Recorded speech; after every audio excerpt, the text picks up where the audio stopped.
Hello everybody, Handheld Gamer here. Welcome to another one. Today I got something fantastic to show off.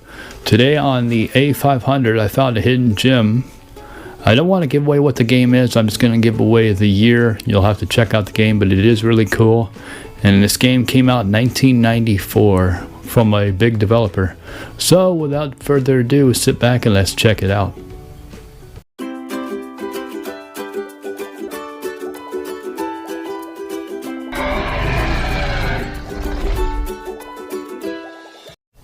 Here's the game I was talking about from Roser Advertainment.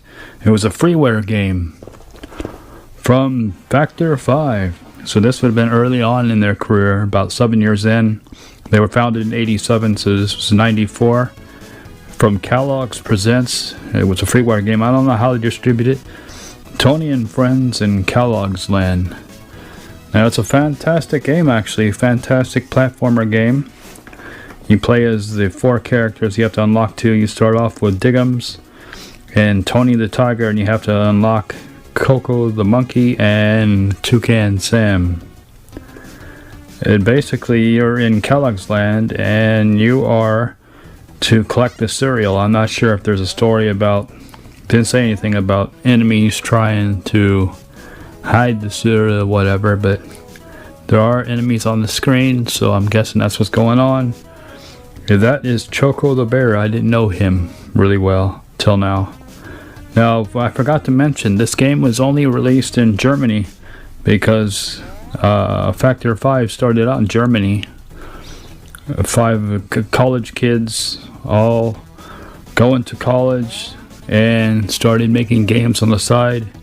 It became their careers, and then they came into the United States in '96. So I liked the Diggum Smacks. We called them Sugar Smacks here in the United States, I believe, back in the day. And I always liked the Sugar Smacks. I believe that's what they were called. And anyways, I like the frog. Now each one of them has different power-ups, different like special skills. Like Tony the Tiger runs real fast. I haven't figured out what the frog does exactly, what Diggums does. But I'm sure he has some special skill and I just haven't figured it out. But they did a fantastic job, and this was rated pretty high on the Amiga, because they started making games on the Amiga first, then went to the Atari ST, and then made the jump to consoles after that. And of course Super Nintendo, Genesis with the Turrican series, and of course the great fantastic Rogue Squadron games that came to Nintendo 64 and GameCube.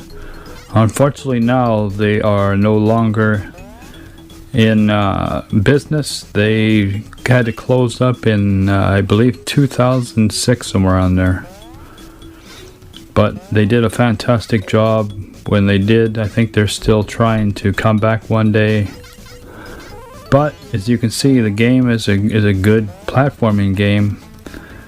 I wouldn't say it's the best game ever, but I would give it probably a 7 out of 10, 7.5 out of 10, which is pretty good when we're talking about a game that's freeware and it's huge and has tons of levels. And I'm definitely gonna have to play all the way through it and see if I can beat it.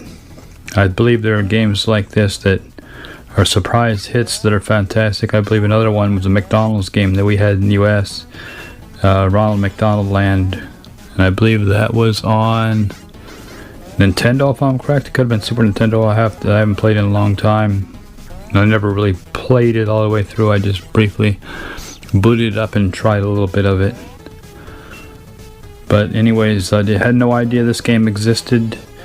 Just messing around with the Amiga, the A500, and trying different games, and ran into this and threw me for a loop because I had no idea Factor 5 started out making Amiga games. They also did a fantastic kind of clone of R-Type and nearly got sued from, I believe was it Konami? Is it Konami that did R-Type? I'm not positive on that. It could have been Capcom.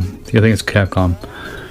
And so anyways, they nearly got sued, and Capcom said that we won't sue you as long as you make an official port of R-Type. So they did on the Amiga for Capcom. So, and then they basically did their own games when they did the Turrican series, and from there the rest is history of the games they did over the years.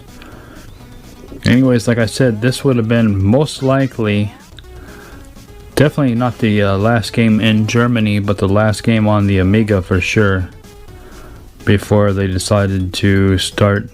Well, they did a couple of Atari ST games, then after that, that's when they branched out and went straight to consoles.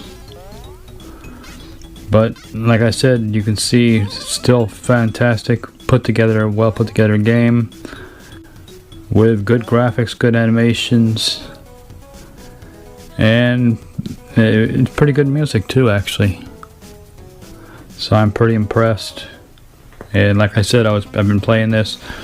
I played it farther than this. I'm only showing off the first level, but I have gotten all the way to level 3, I believe. Now there was some troubles with the original freeware port of this, because it only worked on the 1200, the Amiga 1200.